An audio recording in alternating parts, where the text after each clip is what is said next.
అందరికీ నమస్కారం అండి. ముఖ్యంగా ఇవాళ ఈ కేసుల విచారణ సందర్భంగా నాకు మద్దతుగా నిలిచిన ఫాతిమా గారికి, అలాగే మాజీ ఎంపీ వేణుగోపాల్ రెడ్డి గారికి, సహోదరులు లేళ్ళ అప్పిరెడ్డి గారికి, సహచర ప్రధాన కార్యదర్శి మా గురుతులీలు పొన్నవాళ్ళ సుధాకర్ రెడ్డి గారికి, అలాగే మిత్రులు మనోహర్ రెడ్డి గారికి అండ్ సుదర్శన్ రెడ్డి గారికి, దీంతోపాటు ఇవాళ ఈ గుంటూరు కోర్టు కేసు విచారణ సందర్భంలో పూర్తిగా న్యాయపరమైన సహాయ సహకారాలు అందించిన రామకృష్ణారెడ్డి గారు, భగవాన్ గారు and Kranti and my friend and like a brother Ram and Srinivas Reddy గారు ఇద్దరు కూడా చాలా సపోర్ట్ చేశారు. వాస్తవంగా ఇలాంటి అంశాల గురించి, రాజకీయ అంశాల గురించి, లేకపోతే ఎవరి మీద ద్వేషం కొద్దో, లేకపోతే కోపం కొద్దో, ఆగ్రహం కొద్దో మాట్లాడాలని నాకు సహజంగా ఉండదు. మనసులో కూడా ఎప్పుడు ఒకరి మీద ద్వేషంతోనో లేకపోతే ఒకరి మీద ఆగ్రహంతోనో పనిచేయాలని ఎప్పుడు అనుకోను. కానీ ఏప్రిల్ 15 నుంచి మొదలైన ఈ అరెస్టుల పరంపర ప్రక్రియ ఇవాళ మే 1 వరకు కొనసాగింది. దాదాపు 2 వారాలు. మాలాంటి వాళ్ళ జీవితాల్లో ఎప్పుడు పోలీస్ స్టేషన్ గడప తొక్కడం కానీ, లేకపోతే కోర్టులు గడప తొక్కడం కానీ ఇప్పటివరకు చేయలే. నా 48 ఏళ్ళ జీవితంలో కానీ, మా కుటుంబ జీవితంలో కానీ ఎప్పుడు కూడా కోర్టులు మెట్లు ఎక్కడం అనేది ఎప్పుడు జరగలేదు. ఈ 15 రోజుల పరిణామాలు చూసిన తర్వాత నాకు ఎవరి మీద ద్వేషం లేదు, ఆగ్రహం లేదు, కానీ బాధ అయితే కలుగుతుంది. ఆ బాధ నేను ఇబ్బంది పడ్డానని కన్నా సమాజంలో ఇలాంటి పరిస్థితులు ఏంటి, ఇలా వచ్చాయేంటి అని ఒక రకమైన బాధ మాత్రమే నాలాంటి వాళ్ళని చాలామందిని తొలిచేస్తూ ఈ 2 వారాల్లో తొలిచేసింది.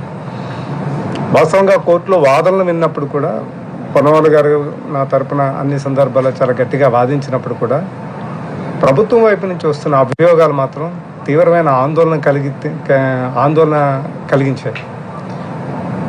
అసలు జర్నలిజం చేయడం అంటే ఒక ఆర్గనైజ్డ్ క్రైమా?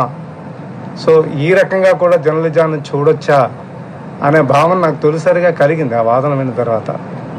నేను గత ప్రెస్ మీట్లోనే చెప్పాను, సాధారణంగా ఏ రాజకీయ పార్టీలోనైనా మీడియాని సమన్వయం చేసేవాళ్ళు కానీ, కోఆర్డినేషన్ చేసేవాళ్ళు కానీ, వివిధ మీడియా సంస్థల్లో పత్రికల్లో ఎడిటర్లుగా, సీనియర్ జర్నలిస్టులుగా ఎవరైతే పనిచేస్తున్నారో వారి బాధ్యతలు, విధులు ఎలా ఉంటాయో రాజకీయ పార్టీల్లో మీడియాను సమన్వయపరిచే వాళ్ళు, కోఆర్డినేట్ చేసే వాళ్ళ తాలూకా బాధ్యతలు, విధులు కూడా సమానంగా ఉంటాయి. అందులో ఎలాంటి తేడాలు ఉండవు.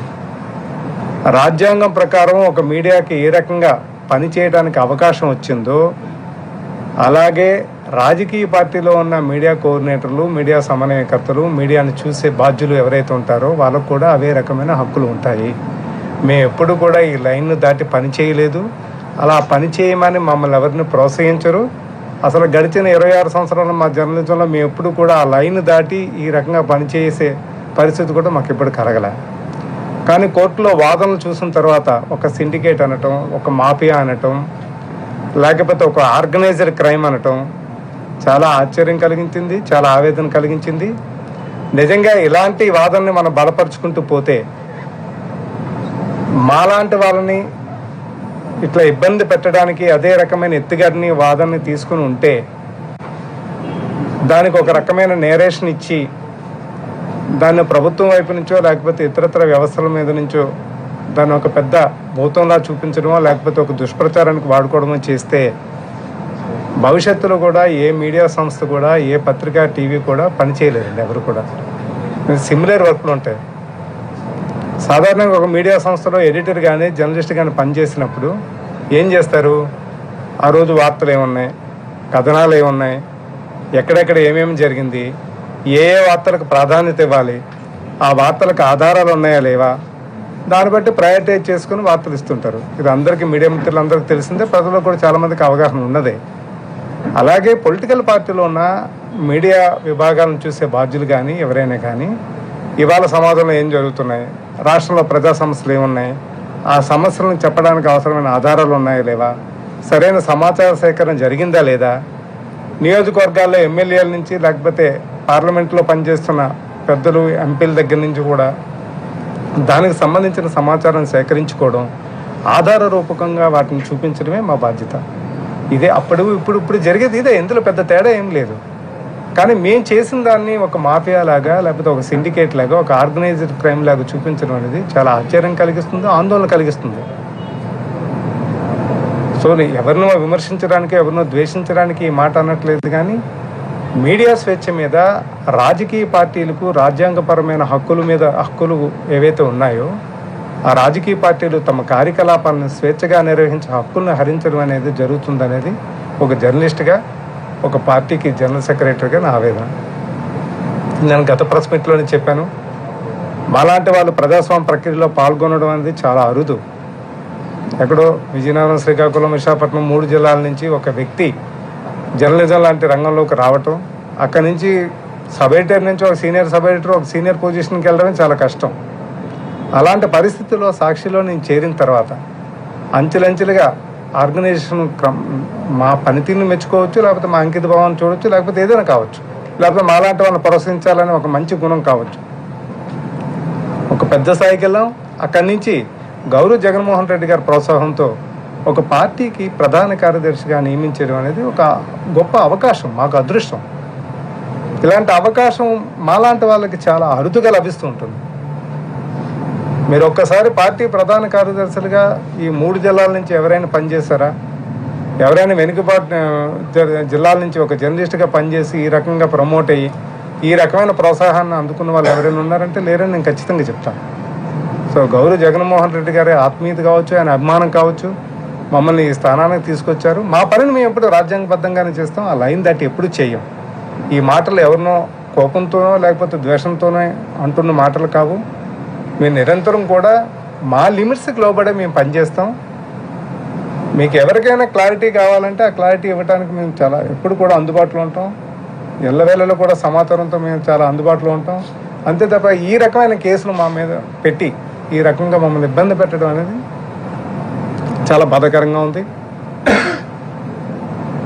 దయచేసి వెనుకబడ్డ ప్రాంతాల నుంచి వచ్చిన వాళ్ళని మాత్రం మీకు చేతనైతే ప్రోత్సహించండి, లేకపోతే వదిలిపెట్టండి. కానీ ఈ రకంగా ఇబ్బంది పెట్టడం అనేది కరెక్ట్ కాదనేది నా అభిప్రాయం. సో జరిగిన పరిణామాల్లో మాకు ఎవరి పట్ల కోపం కానీ ద్వేషం కానీ లేదు. అలాగే నాకు కూడా బాధ కూడా లేదు. ఉన్నదంతా ఆవేదన. ఆవేదన ఏ రకంగా ఉన్నదో మీ ముందు పెట్టడం జరిగింది. అలాగే భయం కూడా లేదు. భయం అనేది ఎందుకు లేదంటే మేము ఎలాంటి తప్పు చేయలేదు కాబట్టి అంత గట్టిగా స్పష్టంగా చెప్పగలుగుతున్నాం.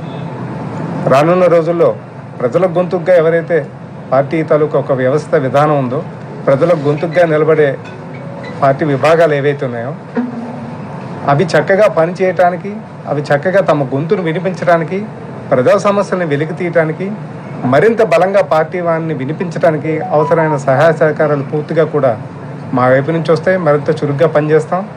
ఎందుకంటే ఇవాళ నాపై ఉన్న కేసుల సమయంలో కావచ్చు, లేకపోతే ఇతరత్ర అంశాల్లో కావచ్చు, పార్టీ మొత్తం చాలా అండగా నిలిచింది.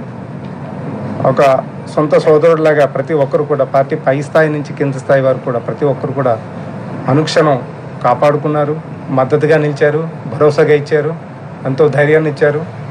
సో వాళ్ళందరికీ కూడా కృతజ్ఞతలు తెలియజేస్తున్నా. రాష్ట్ర ప్రజల్లో చాలామంది కూడా ఇదివరకు మా మీడియా సహోదరులు కావచ్చు, ఇతరత్ర కావచ్చు, వివిధ ప్రాంతాల నుంచి కావచ్చు, అనేక మంది కూడా ఆరా తీయటం జరిగింది. వాళ్ళందరికీ కూడా హృదయపూర్వకంగా కృతజ్ఞతలు తెలియజేస్తూ, దయచేసి మాలాంటి వాళ్ళ మీద ఇలాంటి కేసులు నమోదు చేసి ఈ రకమైన ముద్ర వేసే ప్రయత్నం చేయొద్దని మరోసారి మనస్ఫూర్తిగా కోరుకుంటున్నాను. మనోహర్ రెడ్డి గారు మాట్లాడతారు.